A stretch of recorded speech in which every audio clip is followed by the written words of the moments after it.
आज का हमारा टॉपिक है potential energy of a dipole in a uniform electric field. Previous video के अंदर हमने देखा था कि जब भी हम क्या करते हैं, किसी भी एक डाइपोल को यूनिफॉर्म इलेक्ट्रिक फील्ड के अंदर प्लेस करते हैं तो उसके ऊपर क्या होता है, एक प्रकार का टॉर्क का एक्सपीरियंस होगा। ठीक है, तो हमने क्या किया था, एक यूनिफॉर्म इलेक्ट्रिक फील्ड ले ली थी।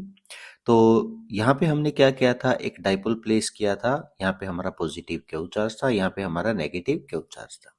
तो इस पे क्या हुआ था, एक प्रकार का टॉर्क लगा था जो इसको ऊपर की साइड मूव करवा रहा था, इसको रोटेट करा था।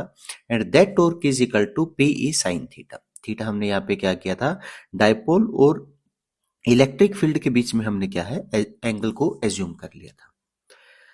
हमने दो प्रकार की एनर्जी के बारे में हम ज्यादातर स्टडी करते हैं। First one is kinetic energy, second is potential energy.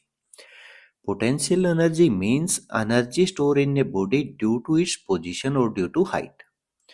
तो यहाँ पे क्या हुआ, देखिए हमारे डाइपोल की पहले पोजीशन हमने स्टार्टिंग में यहाँ पे मान ली भाई, वो थीटा एंगल के साथ था इलेक्ट्रिक फील्ड में। जैसे ही उसके ऊपर टॉर्क लगेगा तो उसकी पोजीशन क्या हो जाएगी, चेंज हो जाएगी, वो थोड़ा बहुत रोटेट कर लेगा। तो ये रोटेशन के कारण क्या हुई, उसकी पोजीशन चेंज होगी। तो इस बॉडी के अंदर जो एनर्जी प्रोसेस होगी, एनर्जी क्रिएट होगी, एनर्जी स्टोर होगी, that energy is known as potential energy. तो हमने पढ़ रखा है 11th क्लास में, अगर एनर्जी फाइंड आउट करनी है तो हम क्या कर सकते हैं, वर्क डन फाइंड आउट कर सकते हैं, वर्क एनर्जी थ्योरम। हम यहाँ पे देख लेते हैं कि इस डाइपोल को इलेक्ट्रिक फील्ड में कुछ एंगल से अगर हमें रोटेट करना है तो कितना वर्क डन करना पड़ेगा। जितना वर्क डन होगा उतनी ही हमारी क्या होगी, इसके अंदर एक प्रकार की एनर्जी होगी, और वो एनर्जी होगी पोटेंशियल एनर्जी। तो वर्क डन का अगर हम फार्मूले की बात करते हैं, वर्क डन हमारा होता है फोर्स इंटू डिस्प्लेसमेंट। ठीक है, फोर्स इंटू डिस्प्लेसमेंट। ये है अगर लीनियर फोर्स लग रहा है। लेकिन यहाँ पे हमारा जो फोर्स है वो किस प्रकार का लग रहा है, एंगुलर। तो फोर्स की बजाय हम क्या लिखेंगे, टॉर्क, टाउ। और यहाँ पे कोई लीनियर डिस्प्लेसमेंट नहीं हो रही है, वो क्या करेगा, रोटेट करेगा एट एन एंगल थीटा। तो डिस्प्लेसमेंट कैसे लिखेंगे, एंगुलर डिस्प्लेसमेंट थीटा। तो अगर हमें वर्क डन की बात करनी पड़े तो वो वर्क डन होगा torque into displacement, angular displacement. मान लेते हैं जैसे ही हमने डाइपोल को यूनिफॉर्म इलेक्ट्रिक फील्ड में रखा तो उसके ऊपर एक प्रकार का टॉर्क लग गया, और जिसके कारण उसके अंदर डी थीटा एंगल की डिस्प्लेसमेंट होगी। एंगल क्या है, डी थीटा क्या है, वेरी स्मॉल एंगल, हम कह सकते हैं स्मॉल एंगल की क्या होगी, डिस्प्लेसमेंट होगी। तो अगर डिस्प्लेसमेंट स्मॉल एंगल है तो वर्क डन भी क्या होगा, हमारा स्मॉल होगा। तो यहाँ पे हमने मान लिया जो हमारा वर्क डन है डी डब्ल्यू, वो किसके बराबर है, tau into D theta. Tau की वैल्यू हमने प्रीवियस वीडियो के अंदर फाइंड आउट कर चुके हैं, that is P E sine theta. Value put कर दी। तो अब हमें क्या करना है, total work done find out करना है।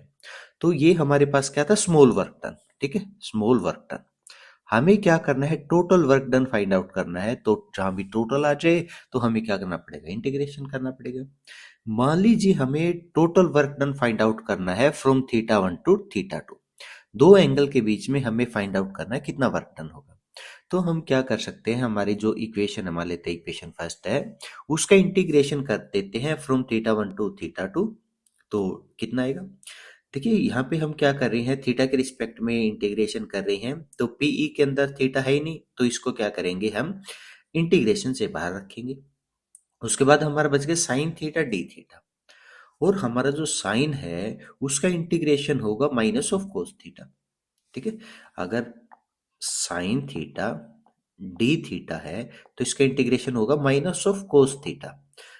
तो इंटीग्रेशन भी हमारी दो प्रकार के, डेफिनेट और इनडेफिनेट। तो डेफिनेट का मतलब जिसकी लिमिट दे रखी है, और इनडेफिनेट का मतलब, तो अगर इनडेफिनेट होगा तो यहाँ पे कांस्टेंट लगेगा, लेकिन यहाँ पे हमारे पास क्या है, theta one two theta two है। तो यहाँ पे हम सिंपली लिख सकते हैं minus of cos theta. Upper limit theta two, lower limit theta one. तो क्या किया हमने, अपनी वैल्यू जो अपर एंड लोअर लिमिट पुट की इक्वेशन के अंदर। तो जो पोटेंशियल एनर्जी बच गई है हमारी, that is minus of PE cos theta two minus of cos theta one. तो इतनी एनर्जी क्या होगी, हमारे डाइपोल के अंदर स्टोर होगी in the form of potential energy. ठीक है, तो उसके बाद क्या है, हमारे कुछ एक स्पेशल केस है। स्पेशल केस फर्स्ट मान लेते हैं, when dipole is initially align along the electric field. Starting में हमने मान लिया जो हमारा एंगल है, इनिशियली जो एंगल है इलेक्ट्रिक फील्ड का डाइपोल के साथ, दैट इज 0 डिग्री। अलाइन का मतलब क्या है, दोनों सेम ही है, ठीक है।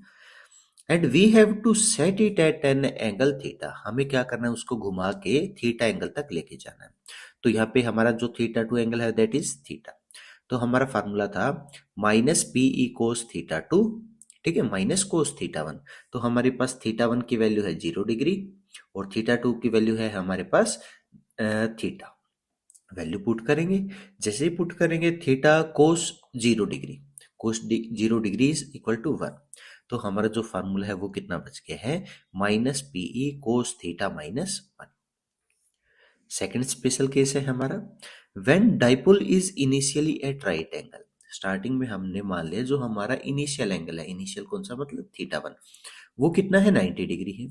उसके बाद हमने क्या करना है, इसको रोटेट करना है एट एन एंगल थीटा, ठीक है। तो अब हमारा जो फाइनल एंगल है दैट इज थीटा। तो उस केस में हमारा जो वर्क डन है, तो दोनों वैल्यू पुट कर देते हैं। हमें पता है कोस 90 की जो वैल्यू होती है वो कितनी है, 0। तो कोस 90 0, वैल्यू पुट कर दी फाइनल और इनिशियल में। तो हमारा जो पोटेंशियल एनर्जी है वो कितनी बच गई है, minus P E cos theta. यहाँ पे देखिए हमारे पास क्या है, पी, पी क्या था हमारे पास, डाइपोल मोमेंट। ई क्या है, इलेक्ट्रिक फील्ड। दोनों वेक्टर क्वांटिटी है, लेकिन उनके बीच में जो एंगल आया है वो कैसा आ गया, थीटा। हमने प्रोडक्ट पढ़ रखी है, दो प्रकार की हमारी प्रोडक्ट होती है। First product is scalar product and second is vector product.